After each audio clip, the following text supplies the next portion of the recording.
تو آئیے ہم شروع کریں گے حدیث سے. سب سے پہلی جو حدیث ہے یہ قرآن کی آیت سے، سب سے پہلے قرآن کی آیت سے شروع کریں گے انشاءاللہ. اللہ تعالیٰ یہ سورہ اعراف کے آیت نمبر 188 میں، یعنی ڈائریکٹ قرآن کی زیادہ دلیل ہے بھائیو آج انشاءاللہ. اور قرآن کی دلیل سے آپ کو سمجھ میں آ جائے گا کہ عالم الغیب تھے کہ نہیں تھے، یعنی غیب کا علم تھا کہ نہیں تھا رسول صلی اللہ علیہ وسلم کو. تو سب سے پہلے ہم ڈائریکٹ ترجمہ سے شروع کریں گے انشاءاللہ. سورہ اعراف آیت نمبر 188. اللہ تعالیٰ کہہ رہا ہے محمد صلی اللہ علیہ وسلم کو خطاب کرتے ہوئے، کہہ دیجئے میں اپنی جان کے لیے نفع اور نقصان کا اختیار نہیں رکھتا. یہ ڈائریکٹ ترجمہ ہے بھائیو، کیا ہے؟ ڈائریکٹ ترجمہ ہے. اس میں کئی باطل عقیدوں کا رد بھی ہے، یعنی جو غلط عقیدے رکھتے ہیں ان کے لیے رد بھی ہے اس میں، اس قرآن کی اس آیت میں.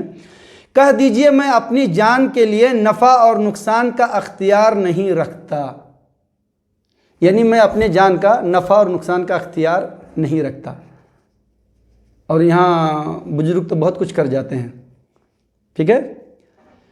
مگر جو اللہ چاہے، مگر جو اللہ چاہے، اور اگر میں غیب جانتا، مین پوائنٹ اب، یعنی یہ ڈائریکٹ ترجمہ ہے، اس میں کوئی یہ نہیں ہے.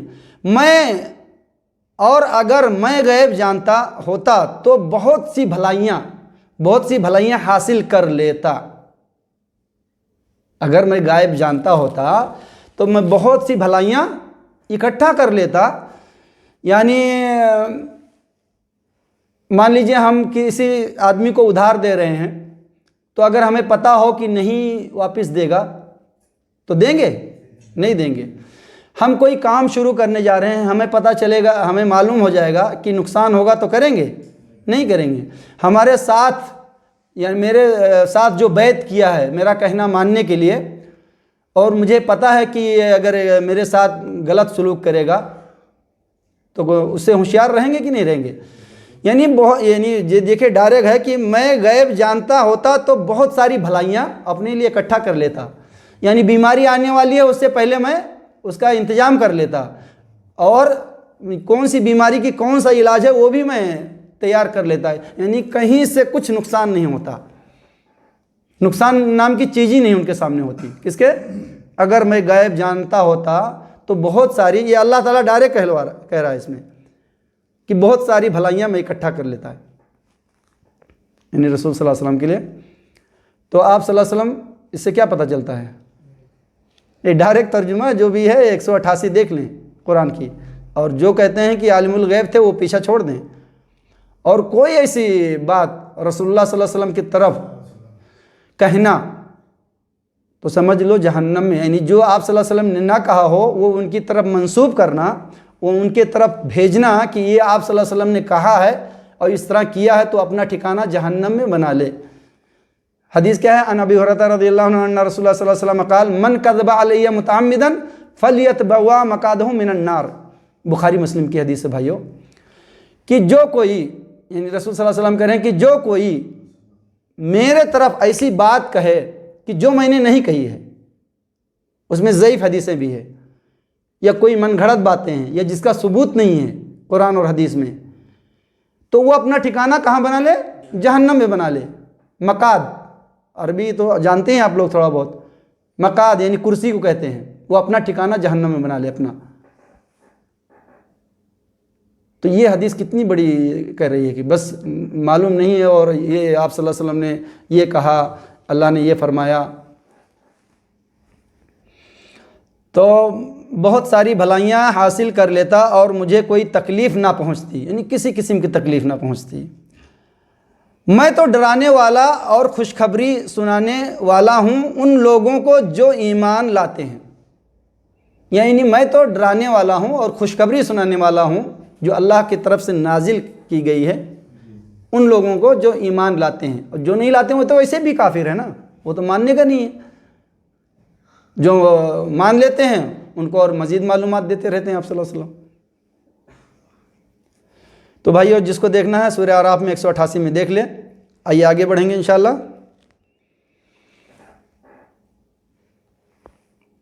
سورہ لقمان کا آیت نمبر 34 یعنی جو آخری ہے وہ بھی بہت یعنی اہمیت کی آیت ہے کہ جو یہ کلیئر کر دیتی ہے کہ رسول صلی اللہ علیہ وسلم عالم الغیب نہیں تھے۔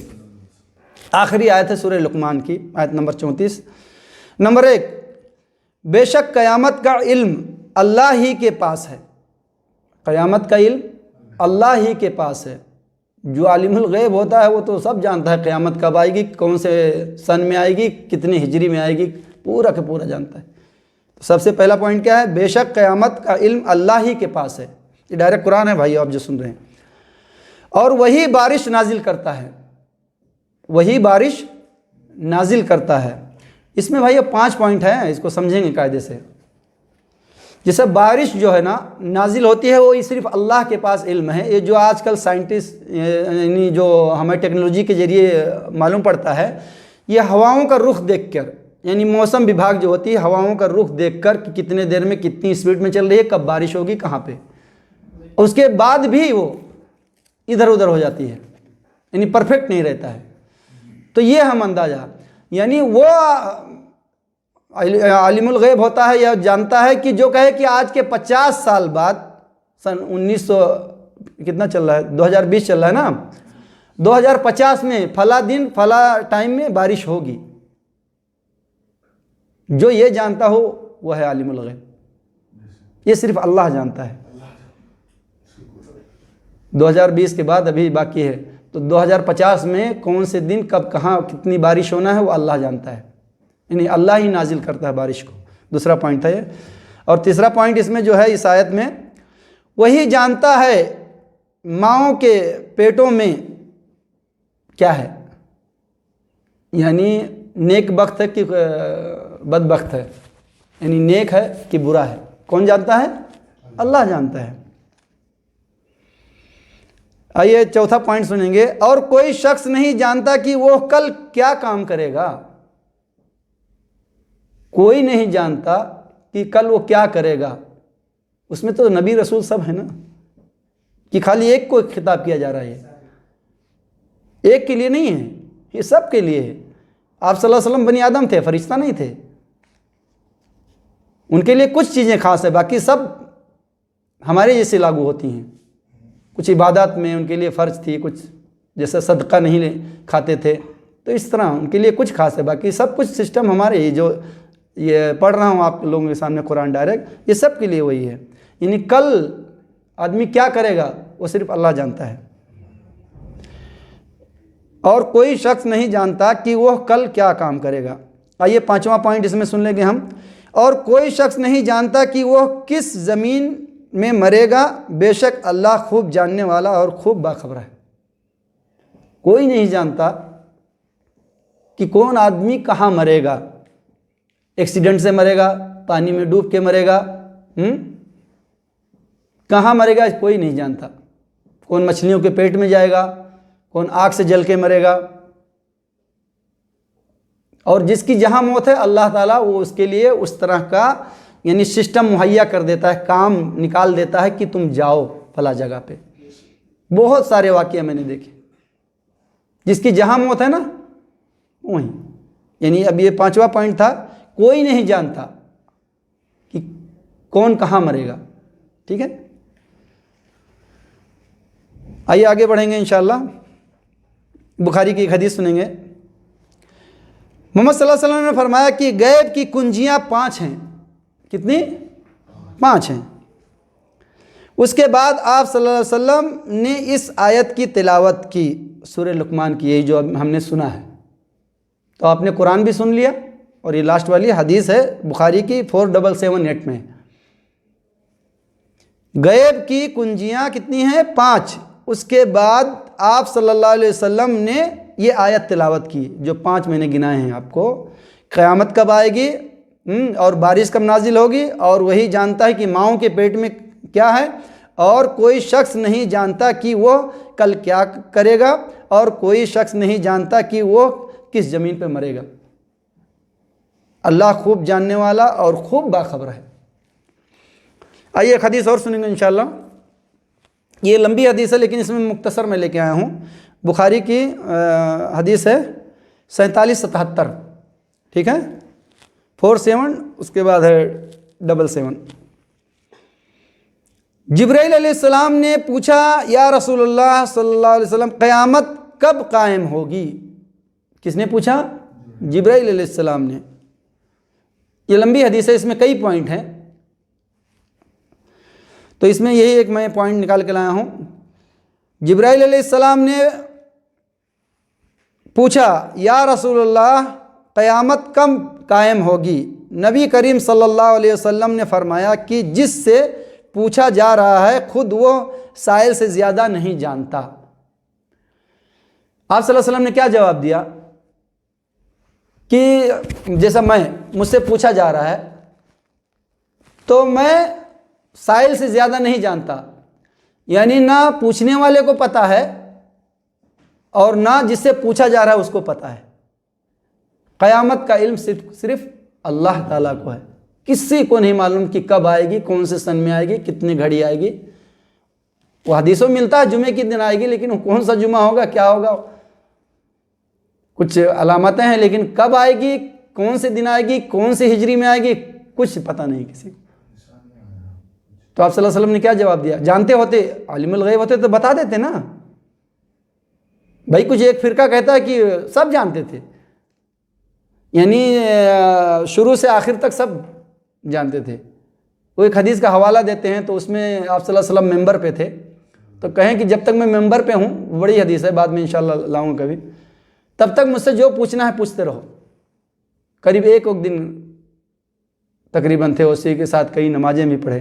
بہرحال تو آپ صلی اللہ علیہ وسلم اگر جانتے تو جبرائیل علیہ السلام کو ترنت کہہ دیتے کہ قیامت فلاں دن کو آئے گی، فلاں ہجری میں آئے گی۔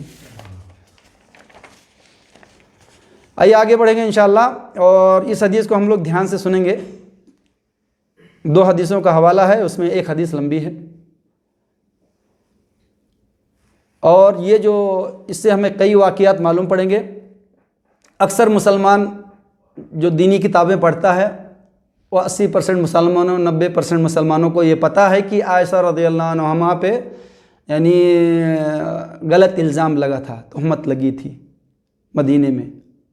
یعنی سب نہیں جانتے ہیں، لیکن اکثر مسلمان جانتا ہے، جو تقریریں سنتا ہے، جو کتابیں پڑھتا ہے، ٹھیک ہے، مطلب غلط الزام لگا تھا۔ تو اس کی حدیث ہم سنیں گے انشاءاللہ۔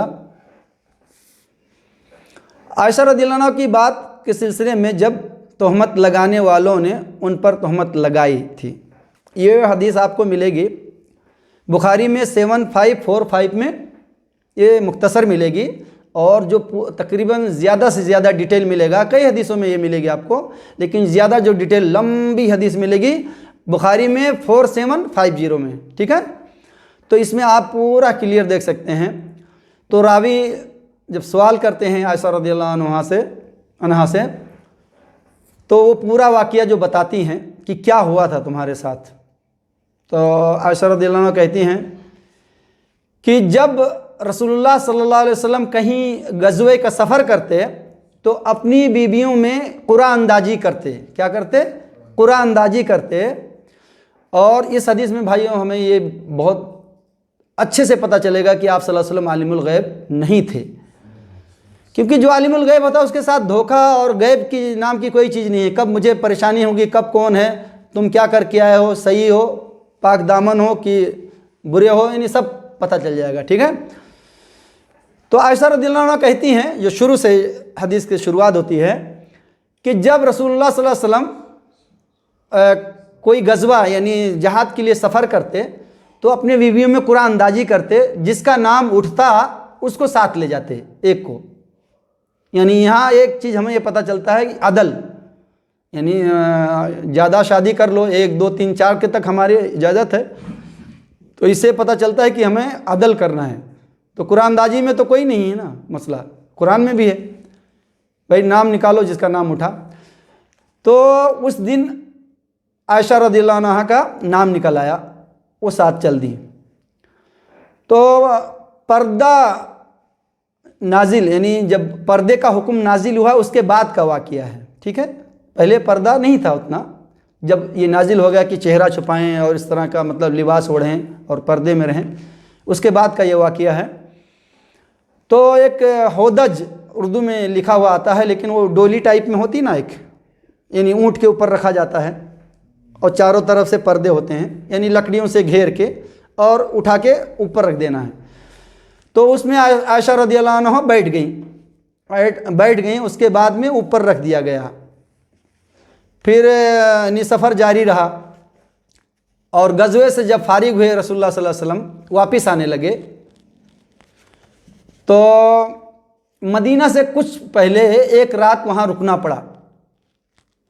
مدینہ سے کچھ پہلے ایک رات کچھ دور پہ پڑاؤ ڈالنا پڑا، یعنی مجبوری تھی، نہیں پہنچ سکتے تھے مدینہ۔ تو جب وہاں پہ پڑاؤ ڈالے تو عائشہ رضی اللہ عنہ، مطلب وہ جب بھی پڑاؤ ڈالا جاتا تھا، یعنی رکا جاتا تھا، تو وہ چیز اتار دی جاتی تھی جو گھیرا ہوا تھا نا لکڑی کا ہودج۔ تو عائشہ رضی اللہ عنہ قضائے حاجت کے لیے گئی کہیں دور۔ تو جب واپس آئیں تو انہوں نے دیکھا کہ میرا ہار جو ہے کہیں ٹوٹ کے گر گیا ہے، ہار ٹوٹ کے کہیں گر گیا راستے میں۔ تو عائشہ رضی اللہ عنہ دوبارہ چلی گئیں اس کو ڈھونڈنے کے لیے۔ تو ڈھونڈنے کے لیے جب چلی گئیں تو ڈھونڈتے ڈھونڈتے انہیں، یعنی رات کو تو اعلان ہو گیا تھا کہ فلاں ٹائم میں ہم لوگ یہاں سے نکلیں گے، مطلب ٹائم مقرر ہو جاتا ہے۔ تو جب قضائے حاجت سے واپس آئیں اور پھر یہ پتہ چلا کہ ہار گم ہو گیا، کہیں ٹوٹ کے گر گیا راستے میں، اور ڈائمنڈ ایک حصہ تھا، اللہ علم مہنگا تھا۔ پھر اس کے پیچھے جب گئیں تو اس کو ڈھونڈنے میں وہ ٹائم کا خیال نہیں رہا۔ تو جب ہار مل گیا اور واپس آئیں تو یہاں سے سب لوگ جا چکے تھے۔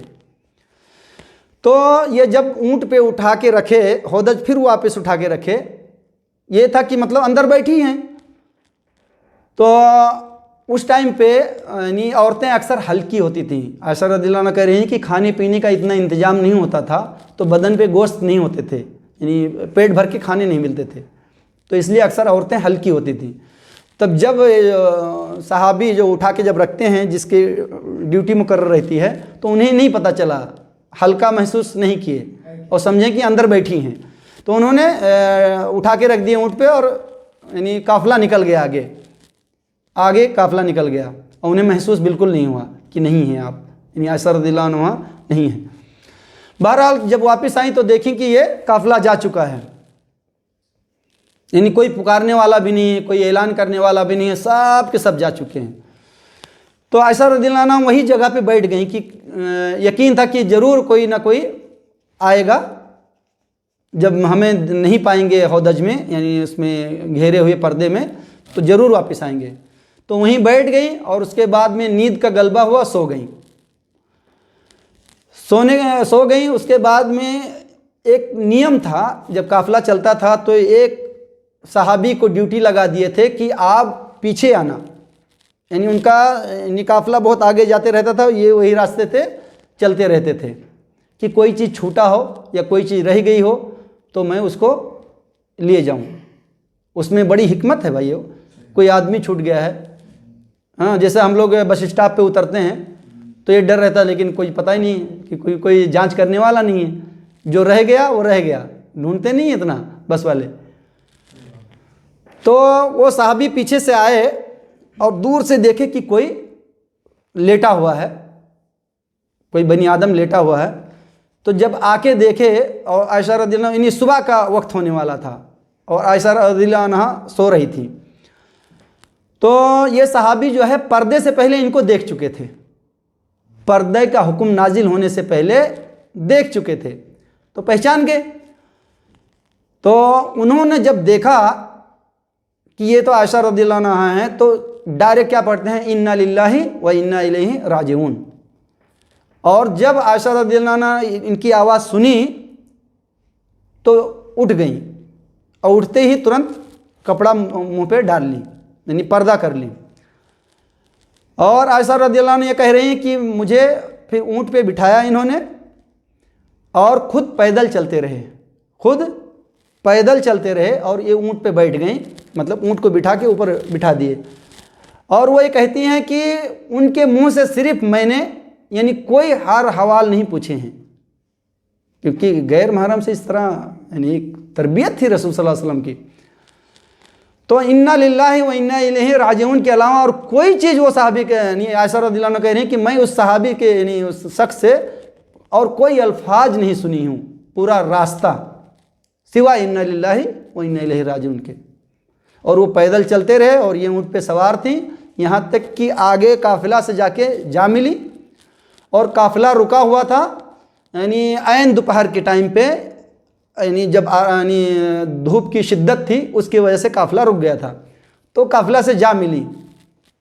تو قافلہ سے جب جا ملی تو اس میں عبداللہ بن سلول تھا جو منافق، وہ جو یعنی عبداللہ بن سلول تھا، وہ یہ دیکھ کر مطلب بات بڑھانے لگا، یعنی غلط الزامی دینے لگا کہ عائشہ رضی اللہ عنہ اور غیر محرم کے ساتھ اس طرح آئی ہیں اور بعد میں اکیلے، یعنی اس طرح کی باتیں ہونے لگی، اور یہاں تک کہ یہ لوگ اب قافلہ سے جا کے مدینہ پہنچ گئے، اور مدینہ پہنچ کر بہت زیادہ عبداللہ بن سلول بہت زیادہ باتیں پھیلایا یعنی پورے مدینے میں، اور عائشہ رضی اللہ عنہ جا کے یہاں سے بیمار پڑ گئیں، اور قریب 1 مہینہ تک بیمار تھیں، اور انہیں کچھ خبر نہیں تھا کہ کیا افواہ مدینے میں پھیل رہی ہے میرے بارے میں کیا باتیں پھیل رہی ہیں۔ لیکن ان کو شک ہو جاتا تھا کب، جب رسول اللہ صلی اللہ علیہ وسلم ان کی تیمہ داری کرتے یعنی آتے تو بس پوچھتے طبیعت کیسی ہے، اور پہلے جیسی مطلب اتنی محبت سے اتنی چاہ سے نہیں، نہ بیٹھتے تھے نہ پوچھتے تھے، تو اس بنا پہ انہیں شک ہو گیا تھا کہ انہیں بھی کچھ خبر مل گئی ہے۔ بہرحال اس طرح چلتا رہا معاملہ، اور عائشہ رضی اللہ عنہ یعنی لگاتار 2 رات 2 دن تک روتی رہیں، اور اس کے بعد میں جب بیماری سے کچھ آرام ہوا تو یہ قضائے حاجت کے لیے پھر مدینہ میں باہر گئیں، اور وہاں ایک عورت سے جب ملاقات ہوا، ایک صحابیت سے کوئی ملاقات ہوا، تو وہ یہ خبر بتا دی کہ تمہارے بارے میں ایسا ایسا پورے مدینے میں چرچا ہے تمہاری یعنی غلط الزامی تہمت کا۔ جو وہ صحابی کے ساتھ اکیلے آئی تھیں اس بنا پہ پورے مدینے میں پھیل چکا تھا، یہاں تک کہ مسلمان بھی جو تھے وہ بھی ان کے کہنے میں مطلب ان کی طرفداری کرنے لگے تھے، یہاں تک کی نوبت آ گئی تھی۔ تو یہ واقعہ چلتا رہا، جب قضائے حاجت کے لیے پھر 1 مہینے کے بعد جب کچھ طبیعت ٹھیک ہوئی تو قضائے حاجت کے لیے جب گئیں تو جب وہ عورت کا بات سنی کہ تمہارے بارے میں پورے مدینے میں ایسا پھیلا ہوا ہے، تو ان کی طبیعت اور خراب ہو گئی، اور مطلب جو میں نے بتایا کہ 2 دن 2 رات تک تقریباً لگاتار روتی رہیں۔ اس کے بعد میں انہیں یقین تھا، وہ یہ کہہ رہی کہ مجھے یقین تھا کہ اللہ تعالیٰ میرے بارے میں آپ صلی اللہ علیہ وسلم کو خواب کے ذریعے یا کچھ میری برات نازل کر دے گا، میری صفائی کے بارے میں کچھ نہ کچھ نازل کر دے گا۔ اور 1 مہینہ آپ صلی اللہ علیہ وسلم یعنی کشمکش میں رہے، لیکن آپ کو نہیں پتہ چلا کہ میری بیوی یعنی اس کے کردار اچھے ہیں کہ نہیں ہیں۔ بھائی جو یہ کہتے ہیں کہ عالم الغیب تھے، ان سے یہ سوال ہے کہ 1 مہینہ جو نبیوں کے سردار آخری نبی صلی اللہ علیہ وسلم یعنی پریشان 1 مہینہ رہے، ان کو نہیں پتہ چلے کہ میری بیوی ٹھیک ہے کہ نہیں، اس کے اوپر جو الزامات لگے ہیں اس سے بری ہے کہ نہیں، یہ کیسے ہو سکتا ہے؟ ہو سکتا ہے ایسا؟ ان کو پتہ چل جاتا، رسول صلی اللہ علیہ وسلم کو پتہ چل جاتا، اور 1 مہینہ کیوں پریشان رہے؟ کیونکہ اللہ نے بتایا ہی نہیں کچھ، وہی کے ذریعے کچھ نہیں بھیجا تب تک۔ بہرحال آپ صلی اللہ علیہ وسلم نے مشورے میں کچھ صحابہ اور صحابیات کو بلائے اور مشورہ طلب کی کہ آپ ہمارے بیوی کے بارے میں کیا کہتے ہیں، یعنی عائشہ رضی اللہ عنہ پہ کس طرح ان کو پاتے ہیں، اچھے اخلاق والا یا؟ تو یعنی تقریباً سبوں نے یہی جواب دیا کہ ان کے مطلب اخلاق اور ان کا یہ جو پرہیزگاری بہت اچھا ہے، ان کے بارے میں ہم کچھ گمان نہیں کرتے ہیں۔ لیکن کچھ صحابہ نے مشورہ بھی دیا کہ آپ کے لیے بہت ساری عورتیں ہیں، کچھ نے کہا کہ آپ صلی اللہ علیہ وسلم آپ کے نکاح میں کوئی غلط عورت آ ہی نہیں سکتی ہے۔ بہرحال مشورہ طلب کرتے رہے، اور کچھ ہی دیر ہوا، واقعہ بہت اور لمبا بھائیو، لیکن اس میں سے کچھ باتیں اگر رہ گئی تو آپ ترتیب سے پڑھ بھی سکتے ہیں۔ تو آپ صلی اللہ علیہ وسلم ابھی مشورہ جہاں کیے وہیں ابھی بیٹھے ہیں، ہاں، اور آپ صلی اللہ علیہ وسلم پر وہی نازل ہو گئی۔ اللہ تعالیٰ نے قرآن میں سورہ نور میں آپ صلی اللہ علیہ وسلم کے اوپر نازل کر دیا، سورہ نور آیت نمبر 11 میں، اور بھی آیتیں ہیں اس میں، شاید 10 آیتیں ہیں، لیکن سورہ نور میں آیت نمبر 11 میں اس کا خلاصہ ملتا ہے۔ تو آپ صلی اللہ علیہ وسلم پر جب وحی نازل ہونے لگی اور آپ صلی اللہ علیہ وسلم سب سے پہلے عائشہ رضی اللہ عنہ کو یعنی خوشخبری سنائی کہ آپ بری ہیں، اس تہمت سے آپ بری ہیں، تو ان کی ماں نے کہا کہ اے عائشہ اٹھ کر رسول اللہ صلی اللہ علیہ وسلم کا شکریہ ادا کر دو۔ یعنی آپ صلی اللہ علیہ وسلم پہ جب وحی نازل ہوئی اس کے بعد میں آپ صلی اللہ علیہ وسلم نے بتا دیا کہ اب آپ بری ہو، جتنے الزامات لگے ہیں سب غلط ہے، تو ان کی ماں نے کیا کہا کہ عائشہ اٹھو اور رسول صلی اللہ علیہ وسلم کا شکریہ ادا کرو۔ تو عائشہ رضی اللہ عنہ نے کہا کہ میں ہرگز ایسا نہیں کر سکتی، میں ہرگز ایسا نہیں کر سکتی، میں تو شکریہ اللہ کی کرتی ہوں کہ جس نے میرے بارے میں یہ برات نازل کر دی۔ اور عائشہ رضی اللہ عنہ کہتی ہیں کہ میرے یہ گمان میں نہیں تھا کہ میرے بارے میں قرآن میں نازل ہو جائے گا کہ جو قیامت تک پڑھا جائے گا۔ وہ کہہ رہی کہ میں اس لائق نہیں تھی اور میں نہ سوچتی تھی کہ لیکن یہ ضرور تھا کہ کچھ نہ کچھ رسول صلی اللہ علیہ وسلم کو میرے بارے میں، کہ جب وہ کچھ برا کام کی نہیں تھی تو انہیں یقین تھا نا، کچھ نہ کچھ خواب کے ذریعے اللہ تعالیٰ انہیں دکھا دے گا میرے صفائی میں، لیکن اللہ تعالیٰ نے ڈائریکٹ قرآن میں نازل کر دیا کہ جو قیامت تک اس کی تلاوت کی بنی آدم کرتے رہیں گے، یہ مقام، یہ مرتبہ۔ تو اس واقعہ سے بھائی ہمیں یہ معلوم پڑا کہ آپ صلی اللہ علیہ وسلم عالم الغیب نہیں تھے، اگر ہوتے تو پورا کا پورا 1 مہینہ پورے مدینے میں ڈھنڈورا پیٹ رہا ہے، ہاں، آپ صلی اللہ علیہ وسلم پریشان ہیں، تو جب تک اللہ تعالیٰ نہیں بتایا آپ کو نہیں پتہ تھا۔ یہ جو ابھی میں نے حدیث بڑی والی پڑھی ہے یہ بخاری میں 4750 میں دیکھ لیں، اور بھی اس میں بہت ساری باتیں ہیں، ترتیب سے آپ پڑھ لیں۔ آئیے ایک اور قرآن کی دلیل دیکھیں گے، سورہ آل عمران کی 179، ڈائریکٹ ترجمہ آپ کے سامنے پڑھتا ہوں۔ اور اللہ کا طریقہ نہیں کہ وہ تم پر غیب ظاہر کرے، لیکن اللہ اپنے رسولوں میں سے جسے چاہتا ہے غیب کی باتیں بتانے کے لیے چن لیتا ہے۔ ڈائریکٹ ترجمہ سن رہے ہیں آپ، اس میں کوئی شک شبہ نہیں ہے، یہ ایک دم کلیئر کر رہی ہے قرآن کی آیت۔ پھر سے ایک بار پڑھ دیتا ہوں۔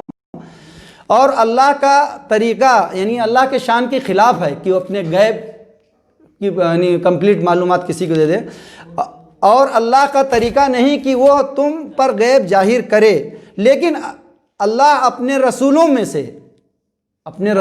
سے جسے چاہتا ہے غیب کی باتیں بتانے کے لیے چن لیتا ہے۔ تو رسول صلی اللہ علیہ وسلم کو چن لیا، اور پچھلے انبیاء رسول کو بھی بتایا، زکریا علیہ السلام کو بتایا، یحییٰ کی خبر دی کہ لڑکے کی خوشخبری دی، یعنی اللہ تعالیٰ جسے چاہے غیب کی باتیں بتا دیتا ہے۔ تو اگر بتا دیا تو عالم الغیب نہیں ہوا نا، علم الغیب ہوا نا، یعنی علم اتنا جتنا دیا گیا جتنا غیب کی علم، بس اس سے کم زیادہ بالکل نہیں۔ آئیے ایک قرآن کی اور دلیل دیکھ لیں گے، سورہ جن کی ہے 26 سے 27، یعنی آیت 26 میں اور آیت 27 میں دیکھ لیں۔ اعوذ باللہ من الشیطان الرجیم، بسم اللہ الرحمن الرحیم۔ عالم الغیب فلا یظہر علی غیبہ احدا، 26 میں ہے اور 27 میں بھی اور اس کا واقعہ ہے۔ وہی عالم الغیب ہے، وہ اپنا غیب کسی پر ظاہر نہیں کرتا سوائے کسی رسول کے جسے وہ پسند کر لے۔ یہ آپ لوگ جو ابھی سن رہے ہیں ڈائریکٹ قرآن سن رہے ہیں اور ڈائریکٹ ترجمہ سن رہے ہیں، تفسیر میں جاؤ گے تو اور آپ کو بہت زیادہ خلاصہ ملے گا۔ عالم الغیب وہ اپنا یعنی وہی عالم الغیب ہے، وہ اپنا غیب کسی پر ظاہر نہیں کرتا، یعنی اللہ تعالیٰ کسی پر ظاہر نہیں کرتا سوائے کسی رسول کے جسے وہ پسند کرے۔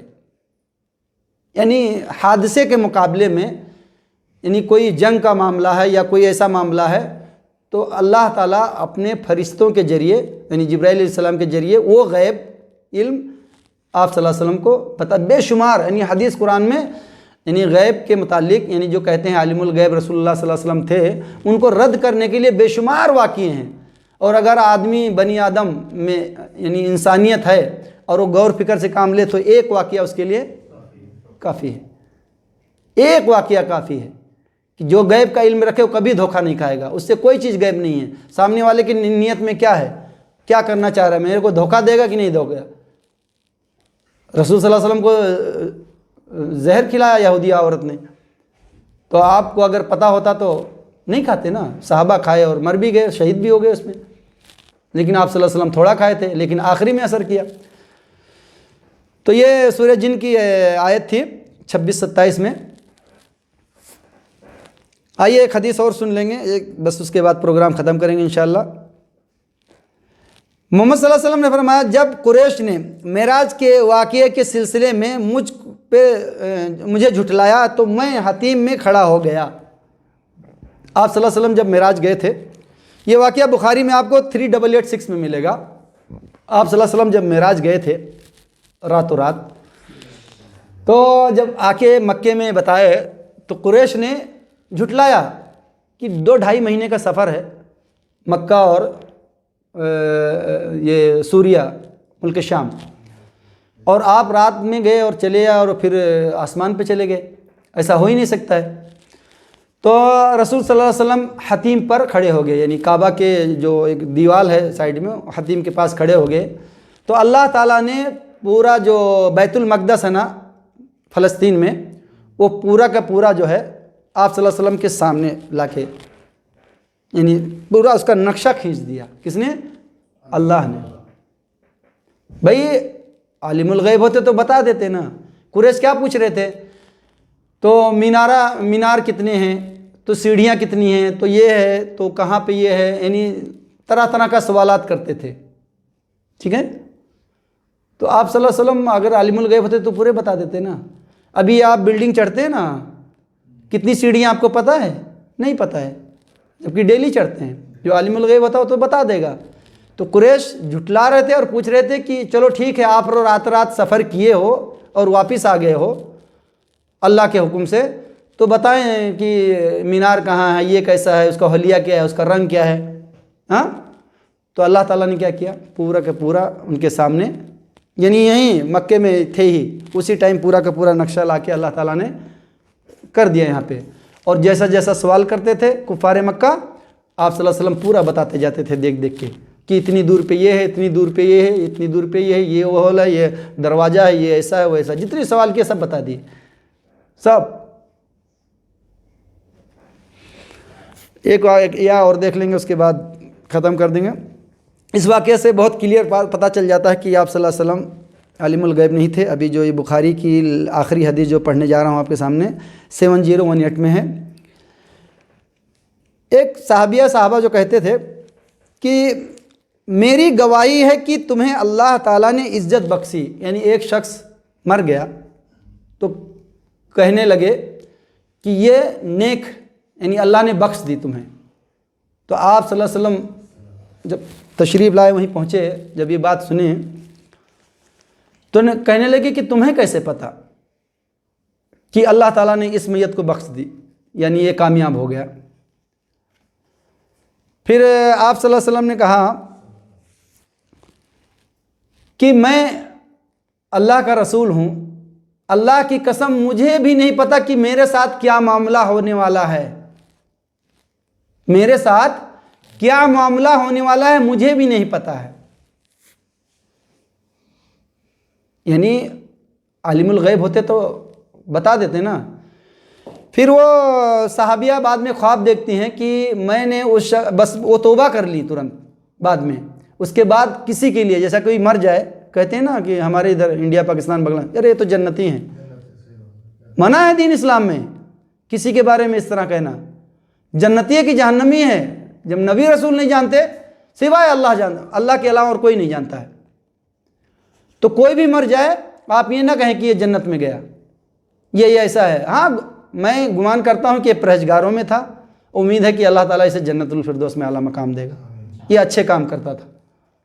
لیکن آپ حکم لگا دیں کہ جنت میں جہنم میں، یا اللہ نے اسے بخش دیا، یہ تو غیبی علم ہے، یہ نبی رسول کو بھی نہیں تھا۔ تو بعد میں وہ صحابیہ جو ہے وہ مطلب اس کے بعد پوری زندگی کسی کے بارے میں یہ حکم نہیں لگائے ہیں، اور بعد میں خواب دیکھیں کہ جس شخص کے لیے انہوں نے یہ کہا تھا کہ اسے اللہ نے بخش دیا، پھر اسی کے بارے میں خواب دیکھیں کہ ان کے لیے جنت الفردوس میں ایک چشمہ جاری ہے۔ تو آپ صلی اللہ علیہ وسلم سے وہ خواب کا جب ذکر کی تو کہنے لگی ہاں یہ ٹھیک ہے، یہ ان کے لیے یہ ہے، لیکن جو پہلے والی بات تھی نا وہ غلط تھی، کیونکہ خواب دیکھ کے آ کے رسول صلی اللہ علیہ وسلم سے بیان کرنا، اور صلی اللہ علیہ وسلم جو حکم لگا دیں وہ بھی اللہ کے حکم سے۔ اور سورہ نجم کی آیت ہے بھائیوں، ایک دم کلیئر کٹ، کوئی اس کے ترجمہ میں رد و بدل نہیں ہے، کہ آپ صلی اللہ علیہ وسلم جو بھی بات کہتے ہیں بغیر اللہ کے حکم سے کچھ نہیں کہتے، اپنی طرف سے کچھ نہیں کہتے۔ ڈائریکٹ سورہ نجم میں دوسری یا تیسری آیت ہے، یعنی جو کچھ کہتے ہیں محمد صلی اللہ علیہ وسلم پورے کا پورا اللہ کے حکم سے کہتے ہیں۔ ہاں کہتے ہیں تو اللہ کے حکم سے، نہ کہتے ہیں تو اللہ، یعنی دین اسلام کی جتنی باتیں ہیں ساری کی ساری۔ تو اس میں دیکھیے آپ صلی اللہ علیہ وسلم نے کیا کہا، اللہ کی قسم مجھے بھی نہیں پتا ہے کہ میرے ساتھ کیا معاملہ ہوگا۔ عالم الغیب ہوتے تو ایسا کہتے؟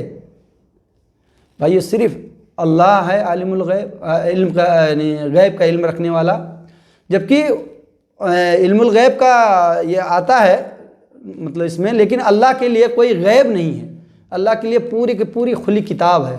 غیب ہمارے لیے ہے، یا نبی رسول کو جو بتا دیا جائے وہ علم غیب ہے، یعنی علم انہیں مل گیا غیب کا، اتنا جتنا بتا دیا اللہ نے، اور ہمیں غیب پر ایمان رکھنا ہے۔ تو ہمارا کیا ہے؟ ایمان بالغیب، ٹھیک ہے۔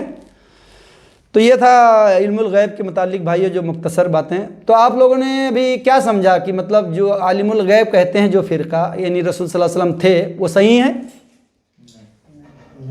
یہ ڈائریکٹ بہترین سب بخاری اور اس کی مسلم کی حدیث اور قرآن کی پوری دلیلیں میں آپ لوگوں کے سامنے پیش کیا ہوں۔ وہ کیا کرتے ہیں؟ توڑ مڑوڑ کے باتوں کو اور پیش کرتے ہیں، ٹھیک ہے نا۔ سورہ آل عمران کی آیت ہے بھائیو کہ محکم آیت جو ہے اللہ کی طرف سے ہے، اور متشابہات، اللہ تعالیٰ نے دو طرح کی آیتیں نازل کی ہیں، ٹھیک ہے، محکم اور متشابہات۔ پھر اللہ تعالیٰ نے ڈائریکٹ قرآن میں کہہ دیا ہے اسی آیت کے نیچے کہ جس کے دلوں میں کنج ہوتا ہے وہ متشابہات یعنی شک شبہ والی آیت پکڑ لیتے ہیں، اور جو ایمان والے ہیں مومن ہیں وہ محکم آیت، محکم یعنی کھلی، جو جس کا معنی رد و بدل نہ ہو، جو کلیئر کٹ ہو، کہ جیسا رمضان پورے سال میں ایک آتا ہے تو کلیئر کٹ ہے نا، کوئی کہے کہ دو آتا ہے تو شک شبہ ہے نا، کوئی اگر کچھ لے کے آئے کہ نہیں دو ہے اور یہ ایسا پیش کرے تو ایسا نہیں۔